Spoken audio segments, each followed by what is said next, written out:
Existem pessoas por aí que colecionam as fraquezas dos outros, como se fossem armas, prontas para serem usadas no momento certo.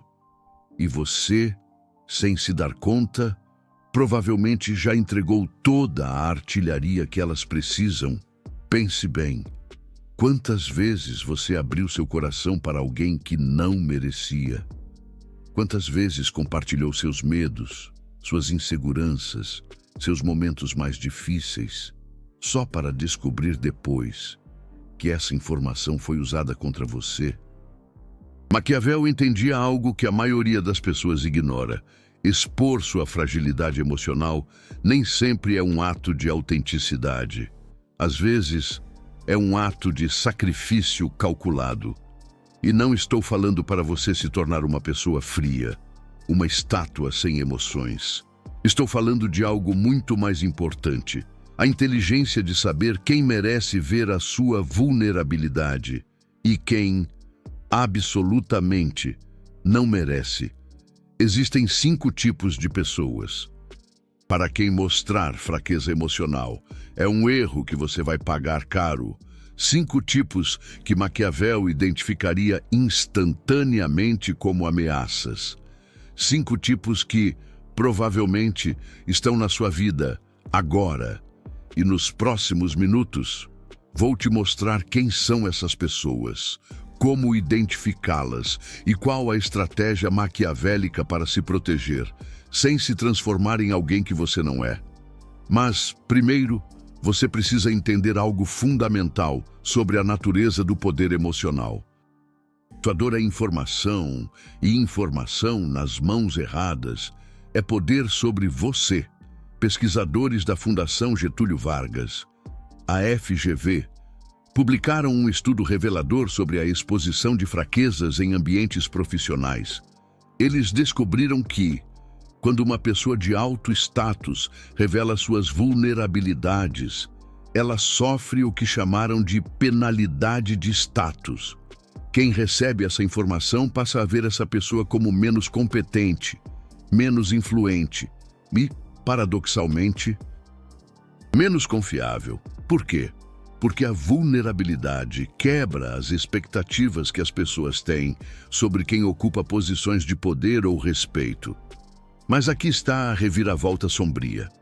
Essa penalidade não se aplica a todo mundo. Pessoas de status similar ao seu não te penalizam por mostrar fraqueza.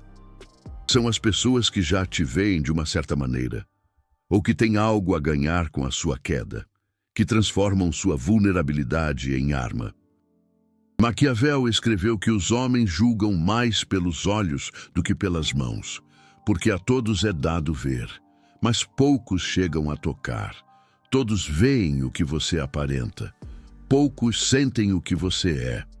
O que significa, a maioria das pessoas na sua vida não te conhece de verdade. Elas só conhecem a imagem que você projeta. E quando você quebra essa imagem mostrando fragilidade, nem todos respondem com compaixão. Alguns guardam essa informação para uso futuro, agora. Vamos ao primeiro tipo de pessoa, para quem você nunca deve mostrar fraqueza emocional. Tipo número 1, o caçador de segredos. Esse tipo de pessoa tem uma característica marcante, que a maioria das pessoas não percebe até que seja tarde demais. Elas são excepcionalmente boas ouvintes, fazem as perguntas certas, criam um ambiente de aparente confiança, onde você se sente à vontade para se abrir. Mas existe algo sutil que as denuncia. Elas nunca compartilham suas próprias vulnerabilidades na mesma proporção. A psicologia da manipulação, amplamente estudada por Leandro Carnal, revela que manipuladores de sucesso operam escondendo suas intenções agressivas enquanto aparentam ser gentis. Eles conhecem as fraquezas psicológicas de suas vítimas para determinar quais táticas serão mais efetivas e têm frieza suficiente para causar dano. Quando lhes convém, o caçador de segredos pode ser um amigo, um familiar, um colega de trabalho, até mesmo um parceiro romântico. O que os define não é a relação que eles têm com você, mas o desequilíbrio na intimidade emocional. Eles sabem tudo sobre seus medos, seus fracassos, suas vergonhas secretas. Mas você, o que sabe de verdade sobre eles? Se a resposta for pouco ou nada, você tem um problema. Esses indivíduos operam com o que os pesquisadores chamam de assimetria de vulnerabilidade. Eles obtêm poder mantendo seu interior oculto, enquanto acessam o seu. Como identificá-los antes que seja tarde demais? Preste atenção nesses padrões. Primeiro, eles fazem perguntas pessoais profundas logo no início da relação, antes que exista confiança suficiente. Segundo, quando você compartilha algo vulnerável, eles respondem com validação excessiva, mas sem reciprocidade.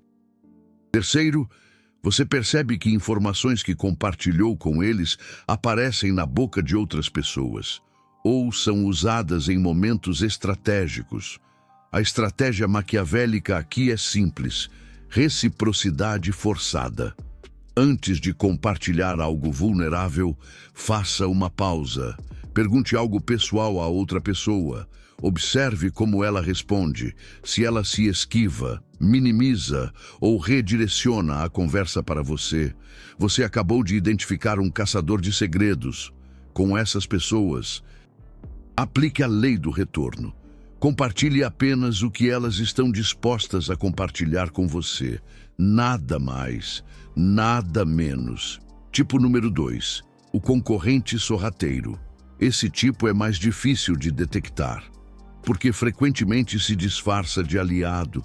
Pode ser um colega que parece te apoiar, um amigo que celebra seus sucessos, ou até mesmo um familiar que diz te querer bem, mas, no fundo, eles estão competindo com você, e cada vulnerabilidade que você mostra a eles é uma vantagem que eles obtêm em uma competição que você nem sabia que existia.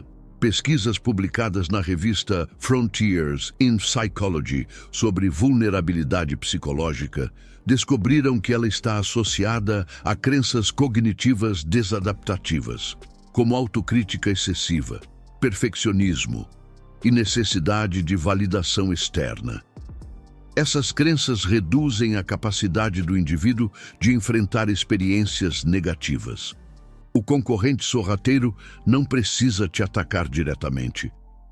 Ele só precisa que você se ataque a si mesmo, e suas vulnerabilidades compartilhadas dão a ele exatamente a munição que ele precisa para ativar essas crenças desadaptativas em você. Como eles fazem isso?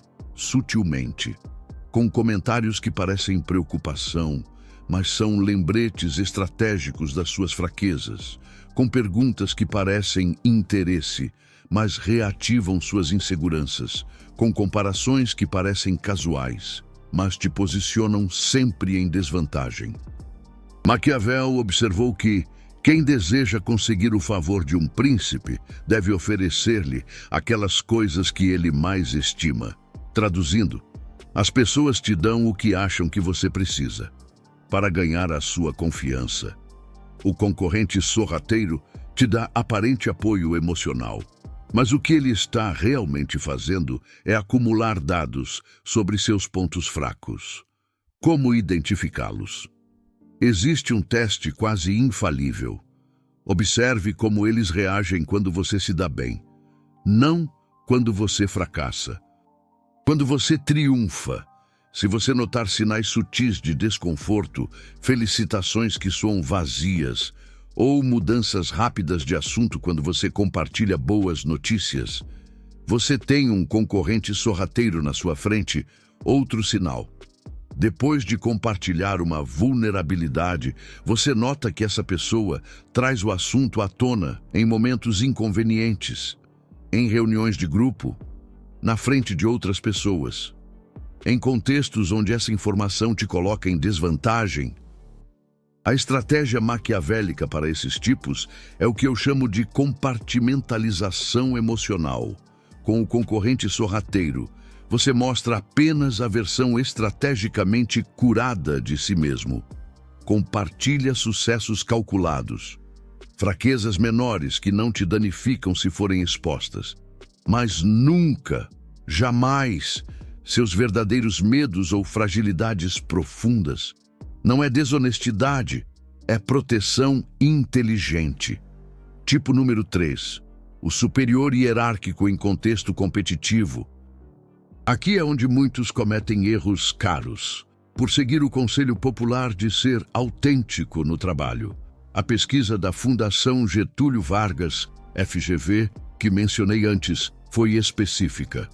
Quando pessoas de maior status revelam fraquezas, os receptores percebem uma violação de expectativas.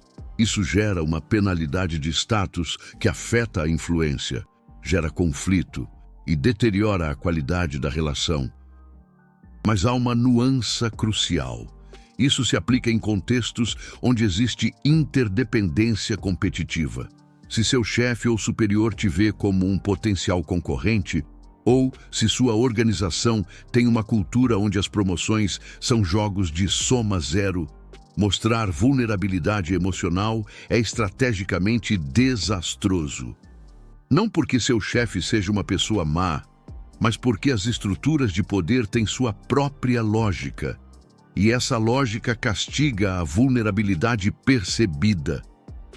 Leandro Carnal, o pensador que popularizou a vulnerabilidade como força, também reconheceu essa nuance.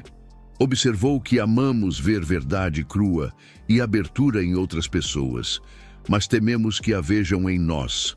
E a razão é simples: há riscos reais. O ambiente laboral competitivo é um desses riscos. Não estou dizendo que nunca mostre humanidade no trabalho. Estou dizendo que há uma diferença entre humanidade calibrada e vulnerabilidade indiscriminada. Humanidade calibrada é reconhecer que um projeto foi desafiador e que você aprendeu com ele. Vulnerabilidade indiscriminada é confessar que teve ataques de pânico durante semanas e quase renunciou. A primeira te faz relatável, a segunda te faz um risco. Como navegar isso maquiavelicamente? Primeiro, leia o contexto. Em organizações com culturas de alta confiança e baixo jogo político, mais vulnerabilidade é segura. Em ambientes competitivos com escassez de oportunidades, menos vulnerabilidade é mais inteligente. Segundo, observe o que fazem as pessoas bem-sucedidas em sua organização. Não as medíocres, as que ascendem e mantêm respeito. Que nível de abertura emocional mostram? Use isso como calibração. Terceiro, se você precisa processar emoções difíceis sobre o trabalho, faça isso fora do trabalho, com um terapeuta, com amigos de confiança que não tenham conexão com seu ambiente profissional. Separar esses espaços não é hipocrisia. É higiene emocional estratégica. Tipo número 4, o difusor social. Este tipo tem uma característica que à primeira vista parece inofensiva ou até positiva. Eles adoram falar, são o centro de círculos sociais, conhecem todo mundo e todo mundo parece conhecê-los. O problema é que a informação flui através deles como água por um cano furado. Não são maliciosos necessariamente. Muitos difusores sociais genuinamente não entendem a gravidade de compartilhar informação pessoal, alheia.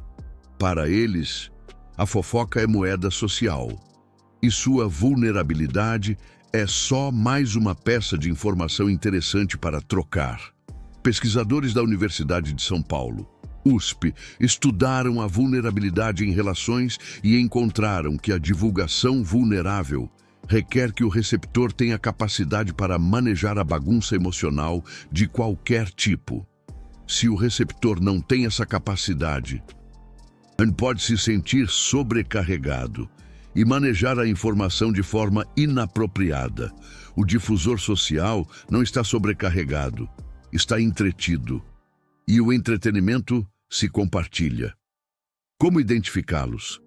Há um teste simples, mas efetivo. Observe como falam de outros quando esses outros não estão presentes. Não o que dizem exatamente, mas o tipo de informação que compartilham. Se regularmente te contam detalhes íntimos sobre a vida de terceiros, detalhes que claramente foram compartilhados em confiança, você tem sua resposta. O que fazem com outros, farão com você. Outro sinal revelador. Quando você pede explicitamente que algo fique entre vocês, eles esquecem convenientemente depois, não por malícia, por incapacidade estrutural de guardar informação. A estratégia maquiavélica aqui é o que chamo de censura preventiva. Com o difusor social, assuma que tudo o que você disser será repetido. Literalmente tudo. A partir dessa base, filtre que informação você compartilha. Isso não significa excluí-los de sua vida. Podem ser pessoas divertidas, energizantes, úteis em muitos contextos. Só significa que não são o lugar para depositar vulnerabilidades. Maquiavel escreveu que um príncipe prudente deve escolher em seu estado homens sábios. E somente a eles deve dar livre arbítrio para dizer-lhe a verdade.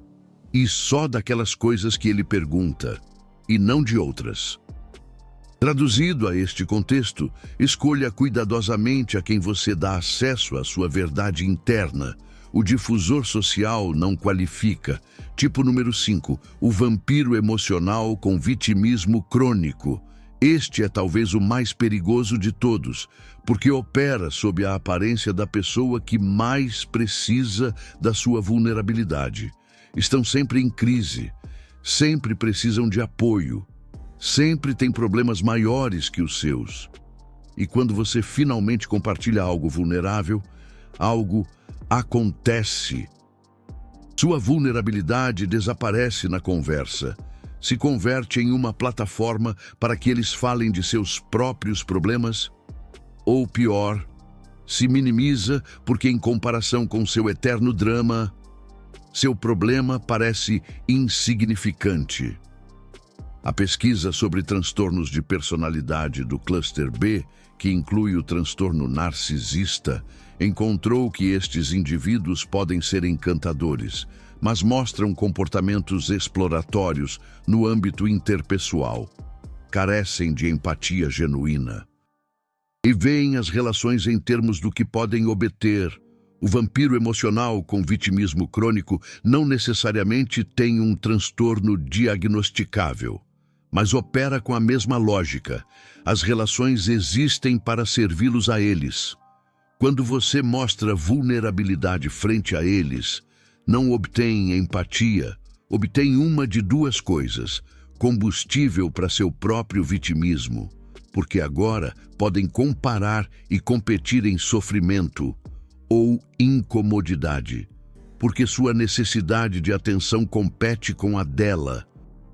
Em ambos os casos, sua vulnerabilidade não é recebida, é usada ou descartada. Como identificá-los? Há um padrão consistente. Depois de interações com eles, você se sente mais esgotado, não mais conectado. Depois de compartilhar algo vulnerável, você se sente pior, não melhor. Outro sinal. Você nunca lembra que eles tenham te perguntado como você está de forma genuína. As conversas sempre gravitam em direção aos seus problemas, suas crises, suas necessidades. E a mais reveladora, quando você tenta estabelecer limites sobre o quanto pode dar, reagem com culpa, manipulação ou abandono, como se sua única função fosse servi-los emocionalmente. A estratégia maquiavélica com o vampiro emocional é a mais difícil de implementar, porque requer algo que vai contra a nossa natureza social. Distância calculada. Não cortar a relação necessariamente, mas criar muros invisíveis, limitar interações e, sobretudo, nunca Jamais. Abrir sua vulnerabilidade esperando reciprocidade, porque não vai chegar. Agora que você conhece os 5 tipos, há algo mais profundo que você precisa entender. Não se trata só de se proteger de pessoas específicas. Trata-se de reconstruir sua relação com a vulnerabilidade mesma. A cultura popular nos vendeu a ideia de que a vulnerabilidade sempre é fortaleza, que se abrir sempre é bom, que ser autêntico significa mostrar tudo a todos. Isto é uma mentira perigosa. A vulnerabilidade é fortaleza só quando é estratégica, só quando você escolhe conscientemente a quem, quando e o quanto mostrar, só quando a reciprocidade está garantida, ou ao menos é provável. Leandro Carnal mesmo já reconheceu que a vulnerabilidade é um belo desordenamento, precisamente porque vem com grandes riscos, além de grandes recompensas. Ao nos expormos, podemos fazer um desastre da nossa reputação, ou até mesmo perder amigos. O problema é que muitas pessoas só escutaram a parte das recompensas, ignoraram os riscos e pagaram o preço. Maquiavel tinha uma visão mais equilibrada. Entendia que o mundo não é como deveria ser, mas sim como é, e no mundo como é. Há pessoas que explorarão sua vulnerabilidade se você lhes der a oportunidade. Seu trabalho não é se converter em uma fortaleza impenetrável. Isso te isolaria de conexão genuína. Seu trabalho é desenvolver o que poderíamos chamar de vulnerabilidade discriminada. O que é a vulnerabilidade discriminada? É a capacidade de abrir seletivamente, de mostrar o seu interior só a quem demonstrou merecer esse acesso, de calibrar seu nível de abertura ao nível de confiança estabelecida. Não é desconfiança paranoica, é confiança ganha. Pense nisso como uma série de círculos concêntricos. No círculo mais interno estão as pessoas que conhecem tudo. Seus medos mais profundos, seus fracassos mais vergonhosos, seus sonhos mais vulneráveis. Este círculo deveria ser muito pequeno. Talvez 2 ou 3 pessoas em toda a sua vida. No seguinte círculo estão pessoas que conhecem bastante. Vulnerabilidades significativas, mas não as mais profundas. Amigos próximos, familiares de confiança comprovada. No seguinte, pessoas que conhecem algo, aspectos pessoais, mas não íntimos, colegas de confiança, conhecidos próximos, e no círculo exterior, o mundo, que só vê sua apresentação pública, a versão curada de você que escolhe mostrar. O erro que a maioria comete é tratar a todos como se estivessem no círculo interno, ou não ter círculos, absolutamente. A inteligência maquiavélica está em saber exatamente onde colocar cada pessoa e em ajustar essa posição baseando-se em evidência, não em esperança. Agora há algo que provavelmente você não quer escutar, mas precisa escutar. Se consistentemente você encontra que suas vulnerabilidades são exploradas, o problema não é só a gente ao seu redor. O problema pode estar em seus padrões de seleção. Pesquisadores encontraram que sobreviventes de abuso relacional na infância, como parentalidade narcisista ou ser o bode expiatório familiar, podem estar programados para normalizar ou acomodar comportamentos manipulativos. Isto os faz mais vulneráveis a serem explorados na vida adulta por manipuladores.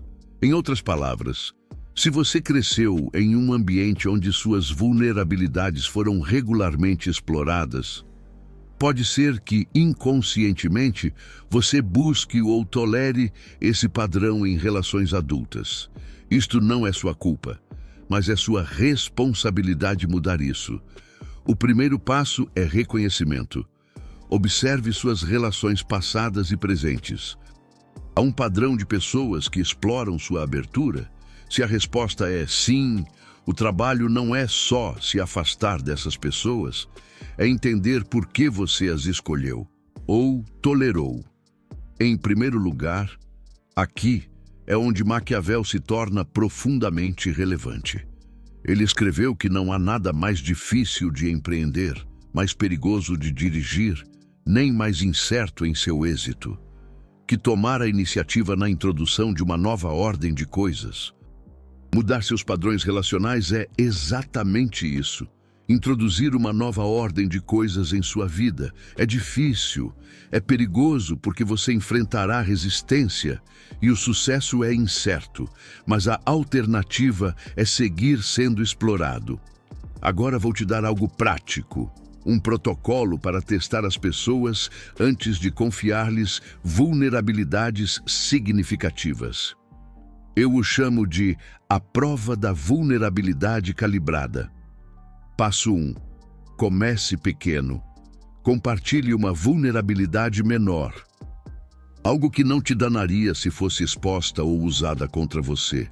Observe a resposta. Passo 2. Avalie a reciprocidade. A pessoa compartilhou algo de nível similar, ou tomou sua abertura sem dar nada em troca. Passo 3. Monitore o tempo. Passam as semanas. Essa informação que você compartilhou aparece em algum lugar inesperado? A pessoa a menciona em momentos que te colocam em desvantagem? Passo 4. Incremente gradualmente. Se os passos anteriores foram exitosos, compartilhe algo ligeiramente mais vulnerável. Repita o processo de avaliação. Este método leva tempo e isso é exatamente o ponto. A confiança genuína se constrói lentamente. As pessoas que merecem sua vulnerabilidade mais profunda não terão problema com este processo gradual. As que não a merecem mostrarão suas verdadeiras cores antes que você lhes dê algo que possa te danar. Há outra estratégia maquiavélica que você precisa conhecer: a vulnerabilidade como prova de lealdade. Ocasionalmente, e só com pessoas que já estão no seu segundo círculo, você pode compartilhar uma vulnerabilidade específica, única para essa pessoa, algo que você não compartilhou com ninguém mais. Se essa informação aparece em outro lugar, você sabe exatamente quem a filtrou. Não é uma forma agradável de se relacionar, mas é efetiva para identificar a quem você pode confiar. Realmente, Maquiavel fazia algo similar com informação política. Compartilharia diferentes versões de planos com diferentes conselheiros. Quando uma versão particular chegava a ouvidos inimigos, sabia quem era o traidor. Você não está em guerra política, mas o princípio aplica-se à guerra social e emocional que muitas pessoas enfrentam diariamente. Agora falemos do outro lado da equação. O que fazer quando você já compartilhou demais com a pessoa errada? Primeiro, não entre em pânico. O que está feito, está feito. Se flagelar, não ajuda. Segundo, avalie o dano potencial. O que pode fazer esta pessoa com a informação que tem? É realmente danosa essa fragilidade ou só uma vergonhosa cilada? Terceiro, prepare narrativas alternativas. Se você sabe que certa informação pode vazar, pense antes em como você a contextualizará se chegar a outros. Não para mentir, mas para controlar o marco interpretativo. Quarto, reduza a exposição futura. Você não precisa confrontar a pessoa ou terminar a relação dramaticamente. Simplesmente, de agora em diante, coloque essa pessoa em um círculo mais externo, menos acesso, menos vulnerabilidade, menos poder sobre você. Maquiavel aconselhava que as injúrias devem ser feitas todas de uma vez, para que, sendo menos saboreadas, ofendam menos. Mas os benefícios devem ser dados pouco a pouco, para que sejam saboreados melhor. Traduzindo, se você precisa se distanciar de alguém que explorou sua vulnerabilidade, Faça-o de forma gradual, não explosiva, não dramática. Só uma redução constante e sustentada de acesso ao seu íntimo. Agora quero abordar algo que muitos pensam, mas poucos dizem. Não é errado se proteger. A cultura atual celebra a vulnerabilidade indiscriminada como se fosse uma virtude superior. Mas proteger seu interior de quem não merece não te faz uma pessoa má, te faz inteligente. Existe uma diferença enorme entre ser fechado por medo e ser seletivo por sabedoria. A pessoa fechada por medo não consegue conectar com ninguém, vive isolada, incapaz de intimidade genuína. A pessoa seletiva por sabedoria conecta profundamente, mas só com quem demonstrou merecer essa conexão. Tem relações mais ricas precisamente porque não desperdiça sua vulnerabilidade em quem não a valoriza. Maquiavel entendeu que a prudência consiste em saber conhecer a qualidade dos inconvenientes e escolher o menos mal. Você tem duas opções imperfeitas: abrir-se a todos e arriscar-se a ser explorado, ou ser seletivo e arriscar-se a perder algumas conexões potenciais. A segunda opção é a menos má. As conexões que você perde por ser seletivo não eram conexões que te serviriam de todas as formas. Agora vamos falar sobre o valeu demais. Se você chegou até aqui, claramente valoriza seu bem-estar emocional.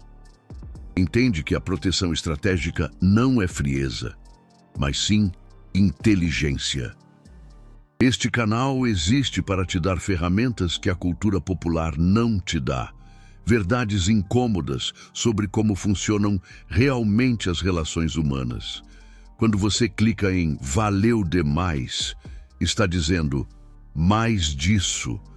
Você está votando com seu apoio por conteúdo que desafia narrativas simplistas. O botão está embaixo, o coração dourado. O que você vai fazer com ele?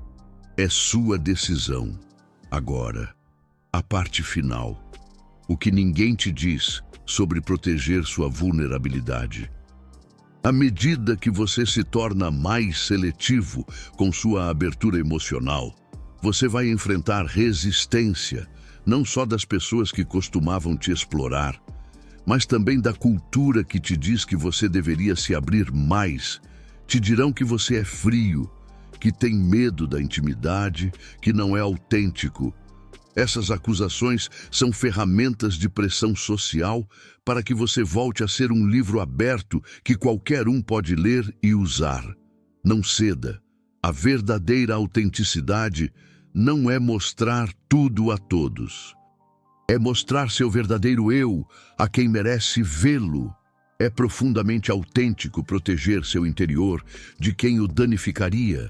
Maquiavel escreveu que um príncipe deve ter dois tipos de temor. Um interno, respeito aos seus súditos. Outro externo, respeito a potências estrangeiras. Você tem dois tipos de vulnerabilidade que proteger. A interna, que é como você se relaciona consigo mesmo. E a externa, que é como você se mostra ao mundo. A proteção inteligente da sua vulnerabilidade externa não danifica sua vulnerabilidade interna. De fato, a fortalece, porque cada vez que você protege seu interior de quem não o merece, você está afirmando que seu interior tem valor, que merece proteção, que não é um recurso gratuito para o consumo de qualquer um. A pesquisa sobre autocompaixão e vulnerabilidade encontrou que praticar autocompaixão pode ajudar a evitar julgamentos sobre si mesmo depois de mostrar vulnerabilidade. Você pode alterar sua percepção de mostrar vulnerabilidade, mudando a visão de negativa para positiva e mitigando sentimentos de vergonha. Mas note algo crucial. Isso se aplica à vulnerabilidade mostrada apropriadamente a quem a merece, em contextos onde faz sentido. Autocompaixão não significa perdoar-se por entregar seu poder emocional a qualquer um. Significa perdoar-se por erros passados enquanto aprende a não repeti-los. Quero te deixar com uma última reflexão maquiavélica. Neste momento, enquanto escuta isso, existem pessoas na sua vida que sabem coisas sobre você que poderiam ser usadas contra você. Algumas dessas pessoas jamais fariam isso. Outras, dado o incentivo correto, absolutamente fariam. A pergunta não é se você pode identificar qual é qual. A pergunta é se você vai agir baseado nessa identificação. Maquiavel escreveu que dos homens em geral se pode dizer que são ingratos, volúveis, simuladores, covardes ante o perigo e ávidos de ganhos. Não todos os homens, mas o suficiente para que a precaução seja prudente. Não estou te dizendo para desconfiar de todos. Estou te dizendo para confiar só em quem demonstrou merecê-lo, que calibre sua vulnerabilidade ao nível de confiança estabelecida, que proteja seu interior com a mesma fiereza com que protegeria qualquer outro recurso valioso. Porque sua dor é informação, seu medo é informação. Sua vergonha é informação, e a informação, em mãos erradas, é poder sobre você, mas nas mãos corretas, nas mãos de quem realmente te valoriza. Essa mesma informação é o material do que se constroem as conexões mais profundas e significativas da vida. A diferença entre uma vida de exploração emocional e uma vida de conexão genuína não está em quanto você se abre, está em a quem você se abre. E essa discriminação inteligente, é o que Maquiavel realmente nos ensinou sobre o poder. Não é manipulação, é proteção estratégica do que mais importa. Agora vá, e da próxima vez que sentir o impulso de abrir sua vulnerabilidade a alguém, detenha-se um momento. Pergunte-se, esta pessoa demonstrou merecer este acesso? A resposta a essa pergunta determinará se o que vem é conexão ou exploração. A escolha sempre é sua.